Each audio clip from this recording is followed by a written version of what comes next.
कहना यह है कि हम हिंदुओं में, सनातनियों में, हमारी तो मानसिकता यह है कि पड़ोसी का घर जलता है तो हम ये कहते हैं हमें क्या फर्क पड़ता है, हमारा तो नहीं जल रहा। इस घटना ने, इस सीएए ने, जो सनातनियों में कंसेप्ट ही नहीं था, इसने हिंदू उम्मा को मजबूत कर दिया है और इसने हिंदुओं की उम्मा बना दी है कि बांग्लादेश में रहने वाला हिंदू, पाकिस्तान में रहने वाला हिंदू, अफगानिस्तान में रहने वाले हिंदू की चिंता हम करेंगे। ये एक नई उम्मा खड़ी हो गई है। तो डर यह है कि उनकी उम्मा टूट गई है, इसने आपकी उम्मा बना दी है। इस डर से लोग शाहीन बाग पे बैठे हैं। 70 सालों में यादव कौन है, ठाकुर कौन है, ब्राह्मण कौन है, ये कौन है, वो कौन है, आपको बांटा, आप बटे। इसने एक ही झटके में उम्मा बना करके कहा तुम सब सनातनी हो और हर सनातनी का फर्ज है कि दुनिया में किसी सनातनी के साथ कुछ हो रहा है उसकी तकलीफ में हम साथ खड़े होंगे। यह डर पैदा हो गया है। तो संकट यह है,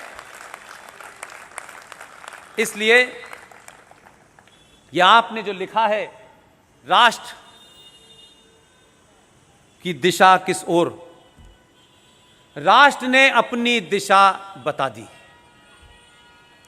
समाज को इसके पीछे खड़ा होना है। इसलिए बहुत सारे जीवन में चीजें आती हैं और इस 3 सालों के अनुभव से मैं ये कहता हूं कि अगर आप ईमानदारी से, जो आपके मन में है, हजारों ऐसे इश्यूज हैं जो आपको नहीं पता, और मेरे पिटारे में बहुत सारे इश्यूज हैं जिनको मैं पब्लिक में लाऊंगा। सिर्फ आप ये सोच करके कि ये काम हमें इसके अंजाम तक पहुंचाना है, आपका निजी कुछ नहीं है, सब कुछ मौजूद है, आपको सिर्फ उठाना है और लोगों के बीच में खड़ा कर देना है। अगर मराठे साहब ये कैलेंडर नहीं छापते और मेरी इनसे मुलाकात नहीं होती तो दुनिया भर में जिन लोगों ने मदद करके इसको बड़ा बनाया है ये छापते रहते, पता नहीं चलता। लेकिन आज ही मुझे पता चला है कई हजार कॉपी अमेरिका गई हैं।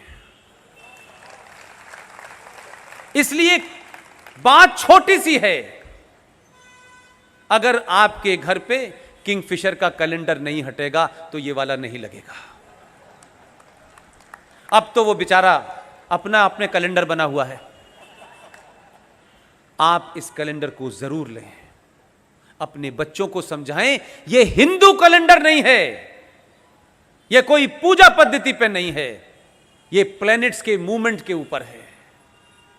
जैसे आपके पड़ोस में एक राज है, उस राज में भी बड़ी गुंडागर्दी थी। आपने तो आदमी गुजरात से भेज दिया था, लोगों ने उसे गालियां दी, उसके बारे में सवाल खड़ा किया। इसलिए मैं उसका जिक्र इसलिए करना चाहता हूं कि आपकी सभा में कोई ईमानदार, मुसल्लत ईमान वाला मुसलमान बैठा हो तो खड़े होकर मुझे टोक देना कि मैं इस्लाम का और कुरान का गलत हवाला दे रहा हूं। कुरान मजीद में एक आयत है, आयत समझते हैं जो वर्सेस होती है, एक आयत है उसका नाम है सूरे निसा। सूरे निसा क्या कहती है ये मुसलमान भले ही न जाने, आप सब लोग जान लीजिएगा। और जहां भी आपको छोटे भाई का पजामा, बड़े भाई का कुर्ते का आदमी मिल जाए उसे रोकिएगा, उससे कहिए भाई इसका मतलब बताओ, क्योंकि हम तो जाहिल हिंदू हैं, तुम ही बताओ। मैं आपको बताए दे रहा हूं, जब वो झूठ बताए तो उसका गला पकड़ लीजिएगा। कहा कि तुम तो कुरान के भी लिए वफादार नहीं हो, तुम तो इसके प्रति भी ईमानदार नहीं हो। सूरे निसा ये कहती है कि अल्लाह मियां ने, उनका कहना है कि 1400 साल से के पहले कोई था नहीं, वहीं से शुरू हुआ है। उनका मानना है, थोड़ी देर के लिए मान लें, अल्लाह मियां ने जब आदम और हव्वा के माध्यम से सृष्टि क्रिएट की और कहा कि तुम नीचे जाओ, तो जो लोग अल्लाह पे ईमान रखते थे उनके ऊपर मुसल्लत ईमान मीन्स होता है कंप्लीट ईमान, थोड़ा बहुत नहीं।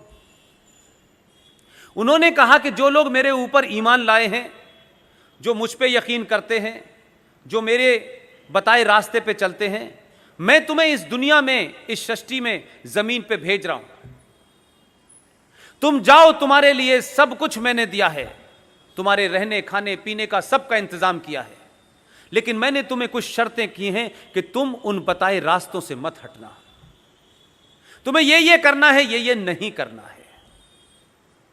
लेकिन वो ये जानते थे, आखिर अल्लाह मियां थे, वो अपने बंदों के बारे में जानते थे कि ये कैसे लोग होंगे, ये तो शाहीन बाग पे भी बैठ जाते हैं। उन्होंने कहा कि अगर तुम मेरे बताए रास्ते से हटे तो मैं इसी धरती पर ऐसे लोग भेजूंगा जो तुम्हें रास्ते पे ले आएंगे।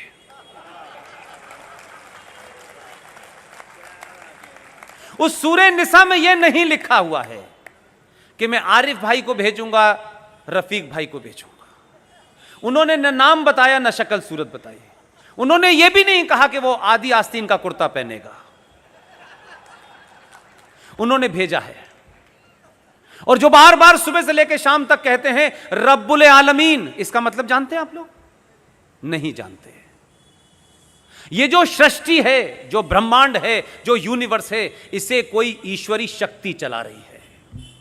ये सूरज का निकलना, ये हवा होना, ये पानी बरसना, जो कुछ भी होता है, मेरा आपका यहां बैठना भी, मुझ जैसा आदमी ये मानता है कि ये उसी शक्ति के कारण है। उसकी मर्जी के बगैर पत्ता नहीं हिलता। इसे उर्दू में मुसलमान कहते हैं रब्बुल आलमीन, या नहीं, इस पूरे रब को कोई चला रहा है, वो कोई बहुत बड़ी शक्ति है, उसे वो अल्लाह कहते हैं। उसकी मर्जी के बगैर कुछ नहीं होता मेरे भाई। हमारा उस पर यकीन था, है, और जब तक यह सृष्टि रहेगी हम जैसे सनातनियों का उस पर यकीन रहेगा। हम 1000 साल तक गरीब गुलाम बने,